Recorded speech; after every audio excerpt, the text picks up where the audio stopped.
Excel ಅಲ್ಲಿ data ಮೇಲೆ formatting apply ಮಾಡಬೇಕಾದ್ರೆ ನಾವು ಮಲ್ಟಿಪಲ್ ಸ್ಟೆಪ್ಸ್ನ ಅಪ್ಲೈ ಮಾಡ್ತೀವಿ.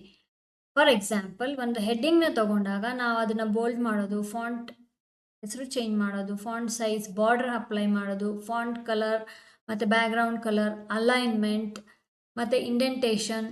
ಅದೇ ಥರ ನ್ಯೂಮರಿಕ್ ಡೇಟಾ ಆಗಿದ್ರೆ ಅದನ್ನು ಯಾವ ಫಾರ್ಮ್ಯಾಟಲ್ಲಿ ಬೇಕು ಅಂತ ನಾವು ಡಿಸೈಡ್ ಮಾಡಬೇಕು. ಅದ್ರೂ ಕೂಡ ಇಂಡೆಂಟೇಷನ್, ಡೆಸಿಮಲ್ ಪ್ಲೇಸಸ್ ಇದನ್ನೆಲ್ಲ ಅಪ್ಲೈ ಮಾಡೋದಕ್ಕೆ ಟೈಮ್ ಹಿಡಿಯುತ್ತೆ. ಜೊತೆಗೇನೆ ನಾವು ಒಂದೇ ಥರ ಫಾರ್ಮ್ಯಾಟಿಂಗ್ನ ಒಂದು ಆರ್ಗನೈಸೇಷನಲ್ಲಿ ವರ್ಕ್ ಮಾಡಬೇಕಾದ್ರೆ ನಾವು ಡೇಟಾನ ಯೂನಿಫಾರ್ಮ್ ಆಗಿ ಫಾರ್ಮ್ಯಾಟಿಂಗ್ ಮಾಡಬೇಕಾಗುತ್ತೆ, ಒಂದೇ ಥರ ಫಾರ್ಮ್ಯಾಟಿಂಗ್ನ ಅಪ್ಲೈ ಮಾಡಬೇಕಾಗತ್ತೆ. ಸೊ ಪ್ರತಿಯೊಂದು ಪಾಯಿಂಟ್ಸ್ನು ನಾವು ಜ್ಞಾಪಕ ಇಟ್ಕೊಳ್ಳೋಕ್ಕಾಗೋದಿಲ್ಲ. ಆವಾಗ ನಮಗೆ ಹೆಲ್ಪ್ ಆಗುವಂಥ ಫೀಚರ್ ಏನಂದರೆ ಎಕ್ಸೆಲಲ್ಲಿ ಸೆಲ್ ಸ್ಟೈಲ್ಸ್ ಅನ್ನೋದು ಹೋಮ್ ಟ್ಯಾಬಲ್ಲಿ ಸ್ಟೈಲ್ಸ್ ಅನ್ನೋ ಗ್ರೂಪಲ್ಲಿ ಇಲ್ಲಿ 3ನೇ ಆಪ್ಷನ್ ಏನಿದೆ ಸೆಲ್ ಸ್ಟೈಲ್, ಇದರಿಂದ ನಾವು ಅಪ್ಲೈ ಮಾಡ್ಬೋದು. ಅದೇ ಥರ ನಮಗೆ ಬೇಕಾಗಿರೋ ಥರ ನಾವು ಸೆಲ್ ಸ್ಟೈಲ್ನ ಕಸ್ಟಮೈಸ್ ಕೂಡ ಮಾಡಬಹುದು.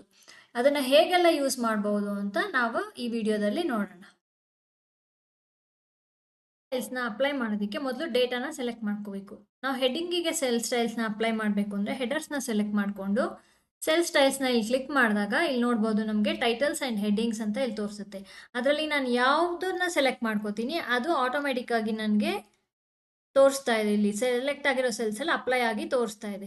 ಸೊ ನಾನು ಮೌಸ್ನ ಮೂವ್ ಮಾಡ್ತಿದ್ದಂಗೆ ಮೌಸ್ ಎಲ್ಲಿ ಮೂವ್ ಮಾಡ್ತಿದ್ದೀನಿ ಆ ಪರ್ಟಿಕ್ಯುಲರ್ ಸ್ಟೈಲ್ ಸೆಲೆಕ್ಟ್ ಆಗಿ ಅಪ್ಲೈ ಆಗಿ ನಮಗೆ ಸ್ಯಾಂಪಲ್ ತೋರಿಸ್ತಾ ಇದೆ. ನಾವು ಯಾವ್ದು ಬೇಕೋ ಅದನ್ನು ಕ್ಲಿಕ್ ಮಾಡ್ಬೋದು. ಸಪೋಸ್ ನಾನು ಹೆಡ್ಡಿಂಗ್ 2 ಅಂತ ಕ್ಲಿಕ್ ಮಾಡಿದೆ ಅಂದರೆ ಹೆಡ್ಡಿಂಗ್ 2 ಅಲ್ಲಿ ಏನು ಫಾರ್ಮ್ಯಾಟಿಂಗ್ ಇದೆ ಅದಷ್ಟು ಇಲ್ಲಿಗೆ ಅಪ್ಲೈ ಆಯಿತು.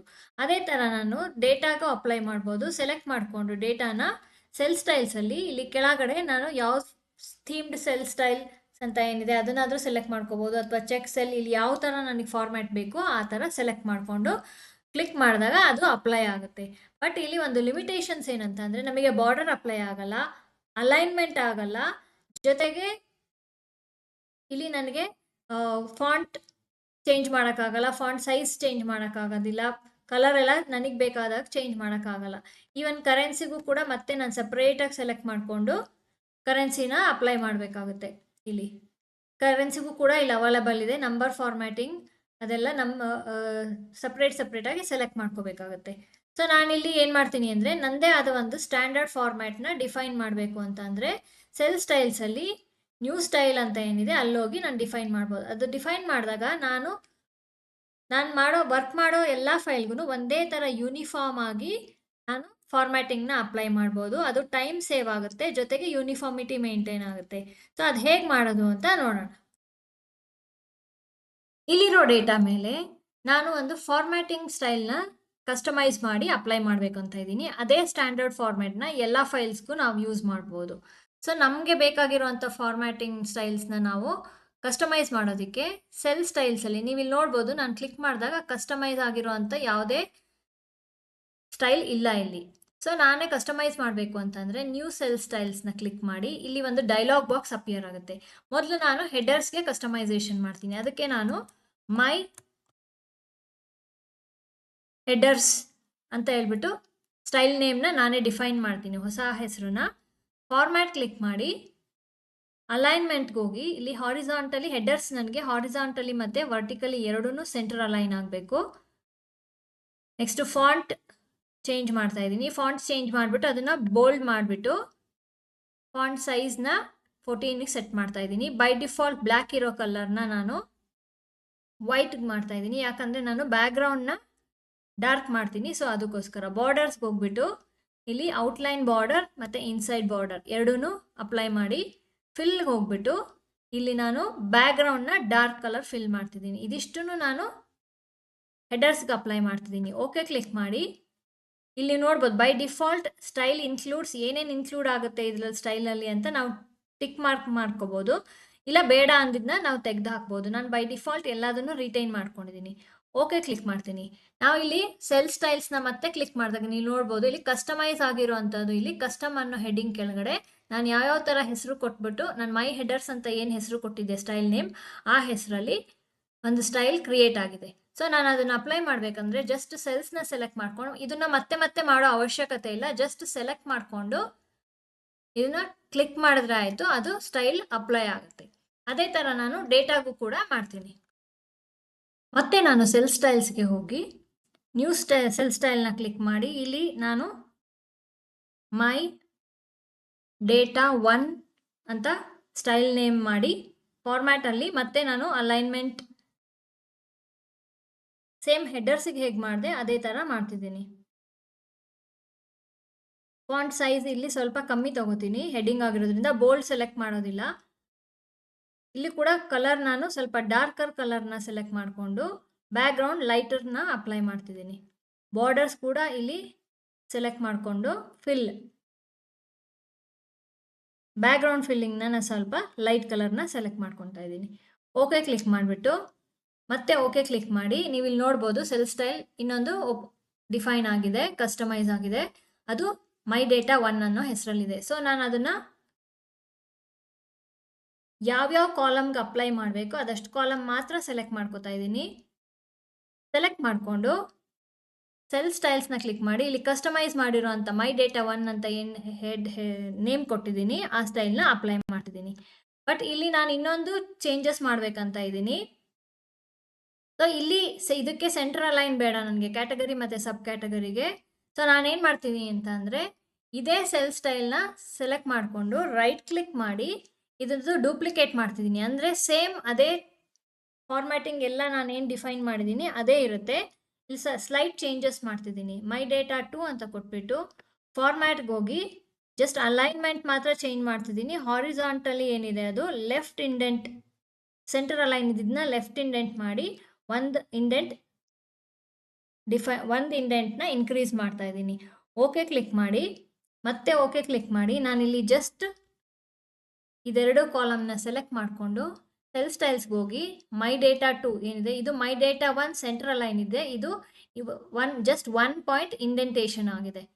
ಇದನ್ನು ಕ್ಲಿಕ್ ಮಾಡಿದ ತಕ್ಷಣ ನೀವು ನೋಡ್ಬೋದು ಡಿಫ್ರೆನ್ಸ್ ಸೆಂಟರ್ ಅಲೈನ್ಗೂ 1 ಪಾಯಿಂಟ್ ಇಂಡೆಂಟೇಷನ್ಗೂ.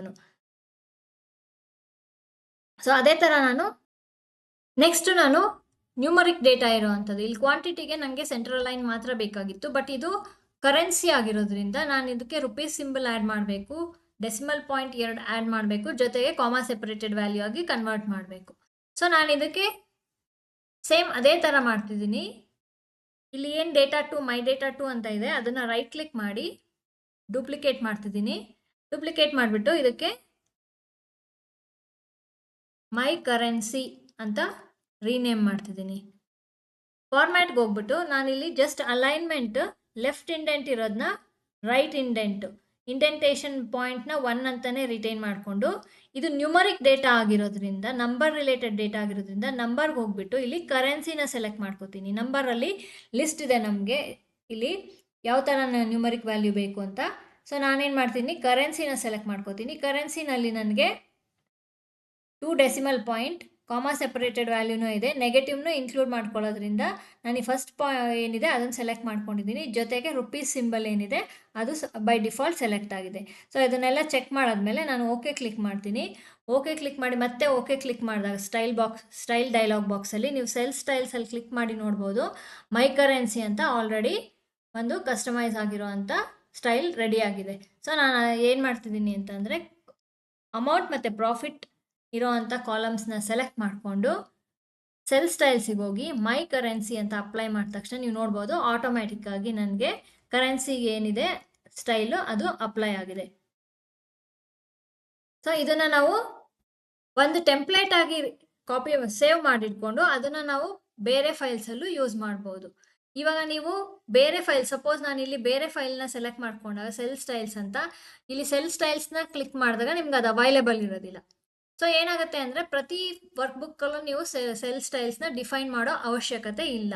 ಸೊ ನಾನೇನು ಮಾಡ್ತೀನಿ ಅಂತ ಅಂದರೆ ಇಲ್ಲಿ ನಾನು ಅಪ್ಲೈ ಮಾಡಿರೋಂಥ ಸೆಲ್ ಸ್ಟೈಲ್ಸ್ ಏನಿದೆ ಇದು ಸೇವ್ ಆಗಿಲ್ಲ ಇನ್ನು, ಇದು ಬುಕ್ 4 ಅಂತಲೇ ಇದೆ. ಸೊ ನಾನು ಇದನ್ನು ಟೆಂಪ್ಲೇಟ್ ಆಗಿ ಸೇವ್ ಮಾಡ್ಕೋತೀನಿ. ಫೈಲ್ ಹೋಗಿ ಇಲ್ಲಿ ಸೇವ್ ಆ್ಯಸ್ ಅಂತ ಸೆಲೆಕ್ಟ್ ಮಾಡಿಕೊಂಡು ಬ್ರೌಸ್ ಅಂತ ಕೊಟ್ಬಿಟ್ಟು ನಾನಿಲ್ಲಿ ಸೇವ್ ಆ್ಯಸ್ ಟೈಪ್ ಏನಿದೆ ಎಕ್ಸೆಲ್ ವರ್ಕ್ ಬುಕ್ ಅಂತ ಇದೆ. ಸೊ ನಾನು ಇದನ್ನು ಇಲ್ಲಿ Excel template, Excel workbook ಏನಿದೆ ಅದನ್ನು ನಾವು ಬೇರೆ ಬೇರೆ ಫಾರ್ಮ್ಯಾಟಲ್ಲಿ ಸೇವ್ ಮಾಡ್ಕೋಬೋದು. ಇದನ್ನು ನಾನು ಎಕ್ಸೆಲ್ ಟೆಂಪ್ಲೇಟ್ ಏನಿದೆ ಇಲ್ಲಿ ಸೆಲೆಕ್ಟ್ ಮಾಡ್ಕೊಂಡ ತಕ್ಷಣ ಆಟೋಮ್ಯಾಟಿಕ್ಕಾಗಿ ಅದು ನಮಗೆ ಎಲ್ಲಿ ಸೇವ್ ಆಗುತ್ತೆ ಅಂದರೆ ಡಾಕ್ಯುಮೆಂಟ್ಸಲ್ಲಿ, ಮೈ ಡಾಕ್ಯುಮೆಂಟ್ಸಲ್ಲಿ ಕಸ್ಟಮ್ ಆಫೀಸ್ ಟೆಂಪ್ಲೇಟ್ಸ್ ಅಂತ ಏನಿದೆ ಅಲ್ಲಿ ಆ ಫೋಲ್ಡರಲ್ಲಿ ನಮಗೆ ಸೇವ್ ಆಗುತ್ತೆ. ಸೊ ನಾನು ಇದನ್ನು ಸೆಲ್ ಸ್ಟೈಲ್ ಟೆಂಪ್ಲೇಟ್ ಅಂತ ಶಾರ್ಟ್ ಫಾರ್ಮ್ ಆಗಿ CS ಟೆಂಪ್ಲೇಟ್ ಅಂತ ಸೇವ್ ಮಾಡ್ತಿದ್ದೀನಿ. ಸೇವ್ ಮಾಡಿದ ತಕ್ಷಣ ಆ ಹೆಸರು ಆಟೋಮೆಟಿಕ್ ಇಲ್ಲಿ ನಮಗೆ ಟೈಟಲ್ ಬಾರಲ್ಲಿ ಡಿಸ್ಪ್ಲೇ ಆಗುತ್ತೆ. ಸೊ ನಾನು ಇವಾಗ ಏನು ಮಾಡ್ತೀನಿ ಅಂತ ಅಂದರೆ, ಇನ್ನು ಬೇರೆ ಫೈಲ್ಗೆ ನಾನು ಅದನ್ನು ಕಾಪಿ ಮಾಡ್ಕೋಬೇಕು ಅಂತ ಅಂದಾಗ ಆ CS ಟೆಂಪ್ಲೇಟ್ ಅಂತ ಏನು ಸೇವ್ ಮಾಡಿದ್ದೀನಿ ಅದ್ರ ಜೊತೆಗೆ ನಾನು ಸ್ಟೈಲ್ನ ಮರ್ಜ್ ಮಾಡ್ತೀನಿ. ಅದು ಹೇಗೆ ಅಂತ ಅಂದರೆ, ಬೈ ಡಿಫಾಲ್ಟ್ ಇವಾಗ ನಾನು ಓಪನ್ ಮಾಡ್ಕೊಂಡಿರೋ ಫೈಲಲ್ಲಿ ಕಸ್ಟಮೈಸ್ ಆಗಿರೋ ಅಂಥ ಫಾರ್ಮ್ಯಾಟ್ ನಮಗೆ ಸಿಗ್ತಾ ಇಲ್ಲ. ಸೊ ಅದಕ್ಕೆ ಏನು ಮಾಡ್ತೀನಿ ಅಂದರೆ, ಇಲ್ಲಿ ಸೆಲ್ ಸ್ಟೈಲ್ಸ್ ಅಲ್ಲಿ ಕೆಳಗಡೆ ಮರ್ಜ್ ಸ್ಟೈಲ್ಸ್ ಅಂತ ಇದೆ. ಇದನ್ನು ಕ್ಲಿಕ್ ಮಾಡಿದಾಗ ನಾವು ಆ ಫೈಲ್ನ ಓಪನ್ ಮಾಡಿಟ್ಕೊಂಡಿದ್ರೆ ನಮಗೆ ಇಲ್ಲಿ ತೋರಿಸುತ್ತೆ. ಸೊ ಫೈಲ್ನ ಓಪನ್ ಮಾಡಿಟ್ಕೊಂಡು CS ಟೆಂಪ್ಲೇಟ್ ಅಂತ ಏನಿದೆ ಅದನ್ನು ಕ್ಲಿಕ್ ಮಾಡಿ ಓಕೆ ಕೊಟ್ಟ ತಕ್ಷಣ ನನಗೆ ಇಲ್ಲಿಗೆ ಇಂಪೋರ್ಟ್ ಆಗುತ್ತೆ. ಅಂದರೆ ಆ ಫೈಲಲ್ಲಿ, ನನ್ನ ಪರ್ಟಿಕ್ಯುಲರ್ ಫೈಲಲ್ಲಿ ಈ ಬೇರೆ ಫೈಲಲ್ಲಿ ನಾನು ಏನು ಕಸ್ಟಮೈಸೇಷನ್ ಅಪ್ಲೈ ಮಾಡ್ತೀನಿ ಅದೆಲ್ಲ ನಮಗೆ ಇಲ್ಲಿ ಅಪಿಯರ್ ಆಗುತ್ತೆ. ಸೊ ಅದನ್ನು ನಾನಿಲ್ಲಿ ಒಂದೊಂದಾಗಿ ಅಪ್ಲೈ ಮಾಡ್ತೀನಿ.